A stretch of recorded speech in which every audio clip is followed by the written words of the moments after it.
The LA Times irresponsibly discusses an Aaron Donald comeback. USC's upcoming opponent is in even more disarray than the Trojans, so that's nice. And there is a path for D'Angelo Russell to return to the Lakers lineup. Good morning. I'm James. This is your daily dose of sports and snark for the greatest sports city of the world, Los Angeles. This is the faithful Angelenos morning report. It's November 12, 2024, and it is a sad morning in the sanctum sanctorum of LA sports. Last night, legendary USC and Rams coach John Robinson passed away at the age of 89. We posted a special report last night after it happened. If you're interested in more information, consult either the USC or the Rams playlist. But life does in fact go on, and if you like being in the know about LA sports, click the like button. Click the subscribe button. There's a notification bell. Hit that. It'll let you know when we drop new content. Sharing is caring. Let people know we exist. And by all means, comment. Now, before we go through the news and notes, a look at the scoreboard. Miami 23, Rams 15. The Rams, in need of a victory to keep pace with the rest of the NFC West, stepped on a rake on national television against a team with just 2 wins going into Monday night. The Rams had Cooper Kupp, Puka Nacua, Steve Avila, Jonah Jackson, all back on the offensive unit for the first time since the season opener and could not get a single touchdown. The latter two were part of this offensive line rebuild, right? And yet Matthew Stafford got sacked 4 times to a Dolphins front that had the fewest number of sacks in the NFL. The Rams were 3 of 12 on third down, extremely sloppy. Total faceplant. Now, the Rams' defense wasn't terrible. Rookie Jared Verse is figuring it out. He has a sack for 3 consecutive games. But you can't fall in a game like this. You just can't. Particularly because the schedule is going to get more difficult the rest of the way. This was a gimme. And they be giving it away. Oklahoma City 134, Clippers 128. The Clippers' 4-game winning streak gets snapped. Norman Powell scored 31 points. UCLA 71, Boston University 40. Not Boston College. That would at least be a school that you've heard of. Eric Daly and Lazar Stefanovic each scored 13 points for the Bruins, who fell out of the top 25 over the course of the weekend. Calgary 3, Kings 1. Trevor Moore scored, and the less said about that game, the better. Today, none. Let's all go touch the grass together. And let's get to the news first. As we've talked about a few times on this program, Bill Plaschke is an overly emotional man, right? He's overly emotional in his columns for the LA Times because he knows newspapers don't make money anymore. And maybe if he farts out enough scatterbrained hot takes, maybe somebody at ESPN will hire him for his golden parachute before he finally retires. As a result, Plaschke's columns have become increasingly shrill, without any journalistic foundation, without any tether to reality. He doesn't cultivate sources like a regular reporter should. He just simply wishcasts into the horizon. It's very poetic when you think about it. But it's also a style of writing that inspired over a month of pointless speculation about Shohei Ohtani pitching in the playoffs. Even when the Dodgers repeatedly said no, thanks to Bill Plaschke, the question kept popping up. I'm surprised that somebody from the Times didn't ask Dave Roberts in the championship parade why he didn't pitch Shohei Ohtani. And Plaschke has also conjectured about Aaron Donald coming out of retirement to play for the Rams. What really pisses me off even more is that even though many copy editors for news outlets have lost their jobs, the guys who actually proofread to make sure that the articles they're about to publish don't make them look effing stupid. Many copy editors lost their jobs, but there are still people in charge to read the column before it gets published read this crap and say, wait, I'm not putting this in the paper. I'm not putting this in online. Plaschke, you're in your 60s. This reads like a Dear Santa letter. Ohtani pitching? Aaron Donald out of retirement? What are you going to hope to ask for Santa next? That Magic no longer has HIV? What are we talking about here? But instead of somebody saying that to Plaschke, LA Times staff writer Steve Henson, a former assistant sports editor, which, by the way, should suggest that he has some idea of what qualifies as journalism. He actually wrote 13 paragraphs going into great detail about a social media post from Donald's wife. A clip where they're both sitting on the couch wearing Rams gear, watching a game. And by the way, in said social media post, she repeats that he's not coming out. The LA Times overall has 52 Pulitzer Prizes.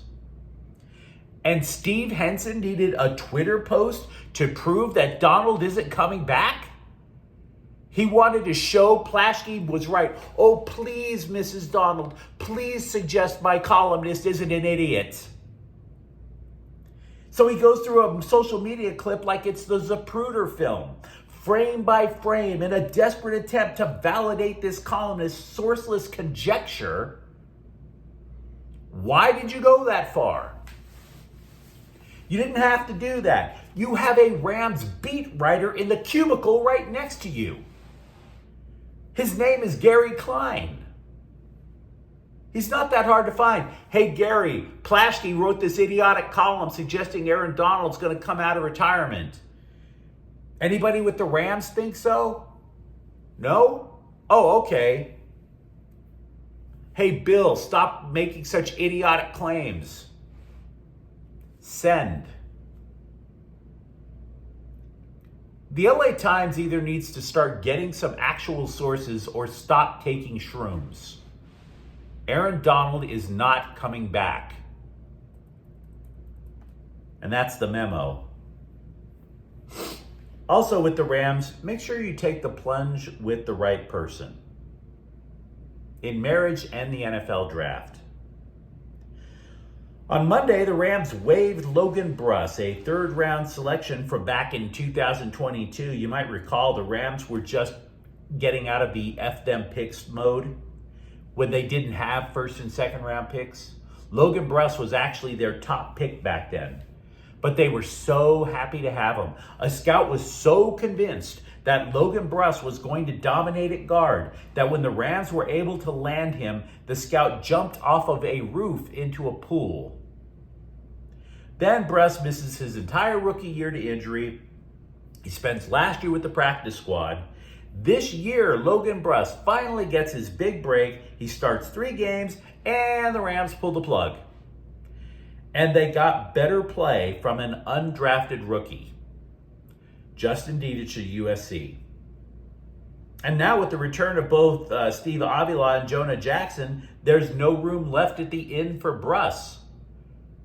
Now, don't get me wrong, you can still sign with the practice squad.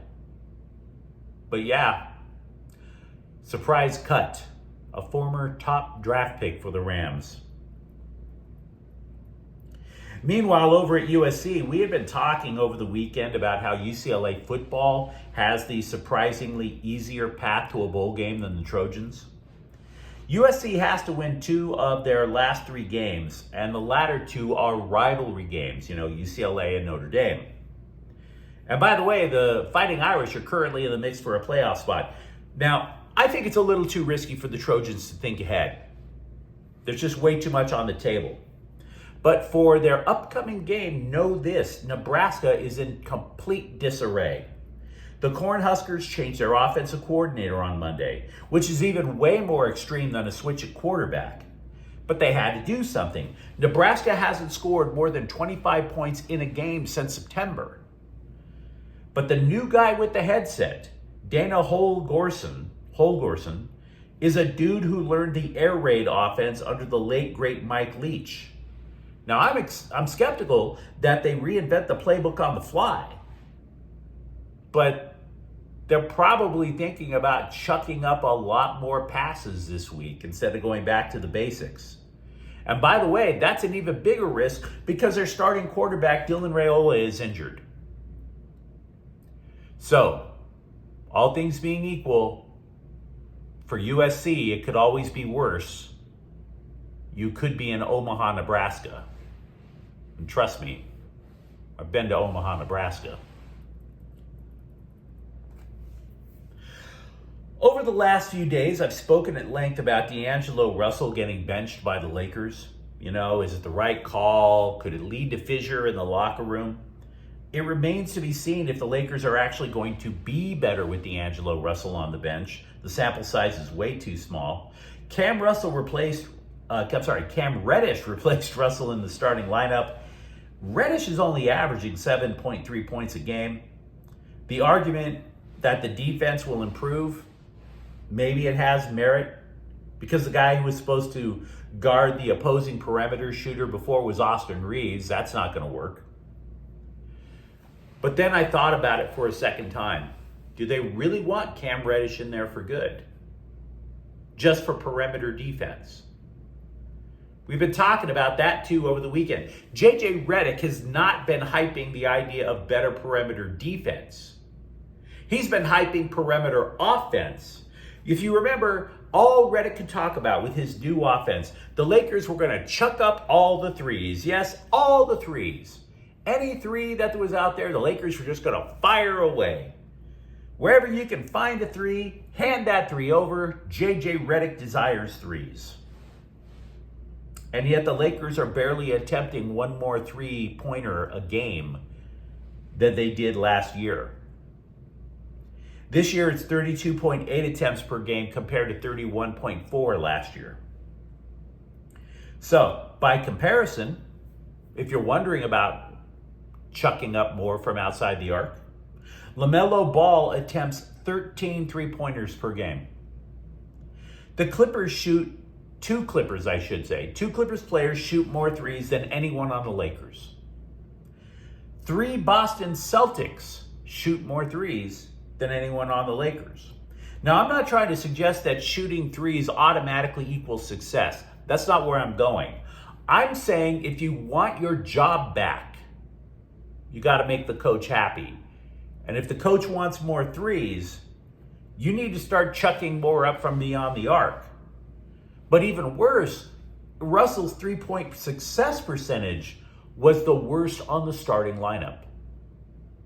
Anthony Davis's percentage from outside three was better than D'Angelo Russell. So if Russell wants back in, and I assume he does, he needs more attempts from three-point range, more than 6 a game, which is what he's averaging, and more importantly, he needs to sink those mother effers. The way for D'Angelo Russell to get back into the starting lineup is to basically shoot nothing but threes. Simple as that. You might have noticed this in the background. Behold, the return of the whiteboard of idiot scribe Dodger rumors. We bust this bad boy out every trade deadline, every offseason, because we know damn well that the scribes, the bloggers, they need the clickbait. Oh, so desperate for the clicks. So they write headlines. You'll see them online all the time, like insane trade prediction. And it is insane because there's no source to the story. Whenever we talk about Dodger rumors on this program, whenever we talk about Lakers rumors, it's the same thing. Please understand, we're just adding names to the board. This is not to be taken seriously. This is actually to eventually show how stupid sports writing has become, because virtually all of the names, and this board will fill up completely, are completely trash. I'm just letting you know. This board is just to let you know, not who we think is coming to LA. We're letting you know how poor the scribes are at forecasting who comes to LA. Welcome back, the idiot whiteboard of idiot scribe Dodger rumors. After the first round of MLS Cup playoffs, it is not much of a stretch to think that the favorites to be the next champion is coming from LA. The Galaxy or LAFC. There are 8 teams left. Both LA teams are there. LAFC is the top seed in the West, the Galaxy at number 2. Meanwhile, over in the Eastern Conference, the top 3 teams from that conference have all been eliminated. Defending league champ Columbus Crew, gone. FC Cincinnati, gone. Inter Miami with Lionel Messi and Luis Suarez, gone. Now, obviously, the Galaxy and LAFC are both in the same conference, but should they reach the conference finals, the winner will likely play somebody who's not qualified to be a champ, to be frank. So if you are one of those people willing to throw caution to the wind and suggest that El Tráfico is going to be the unofficial MLS Cup final, know that each team needs to make one more step to get to that match. LAFC gets to host Seattle on November 23rd. Quick preview, the Black and Gold has to be overjoyed with that matchup. Not only did they defeat the Sounders in all 3 matches this year, Seattle hasn't even scored on LAFC. Meanwhile, the Galaxy will face 6th-seeded Minnesota on November 24th, and it's actually going to be a tougher match. The Galaxy, who were in pursuit of their 6th MLS Cup, they only went 1-1-1 against the Loons. For that matter, in a match at Minnesota, the Galaxy conceded 5 goals. Now, having said that, that match will take place at Dignity Health Sports Park, where the Galaxy haven't lost all year. But you let me know what you think in the comments thread. Do you even believe anything that comes out of the LA Times' collective mouth regarding Aaron Donald? For that matter, are you cautiously optimistic now about USC football? And if you enjoyed the content, don't forget to subscribe to Faithful Angelenos. We talk LA sports every single day here. Thank you for watching. I'm James. We'll be back tomorrow. Faithful Angelenos is a Kian Cortel Queso production. Take care.